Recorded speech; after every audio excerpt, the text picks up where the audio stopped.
میں ایک واقعہ تھا کہ ایک شخص کسی عورت پہ عاشق ہو، وہ ایک جادوگر کے پاس گیا کہ مجھے کوئی عمل کر کے دے، یہ میرے قابو میں آ جائے۔ اس نے کہا جاؤ پہلے 40 دن اللہ کی نافرمانی کرو، کوئی کام نیکی کا مت کرو حتیٰ کہ تیرا دل سیاہ ہو جائے، پھر میرا جادو اثر کرے۔ وہ کرتا رہا۔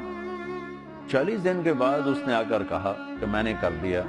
اس نے عمل کیا، اثر نہیں ہوا۔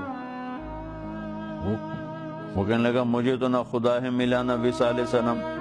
وہ کہنے لگا ادھر بیٹھ جا، سوچ 40 دن میں کوئی نیک کام کیا؟ کہنے لگا کوئی نہیں کیا۔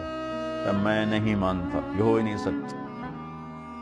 تو یہاں بیٹھ، سوچ کوئی 40 دن میں نیک کام کیا؟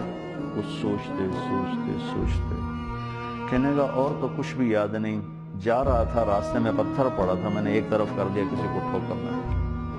تو جادوگر کی ہائے نکلی کہ لعنت ہے تجھ پر کہ تو ایسے کریم رب کا نافرمان ہونا چاہتا ہے جس نے ایک چھوٹی سی نیکی پر تیرے ایمان کو سلامت رکھا۔ کہ میرا جادو چلتا ہی اس وقت جب ایمان رخصت ہو جائے، تو توبہ کر اور میں کلمہ پڑھتا ہوں۔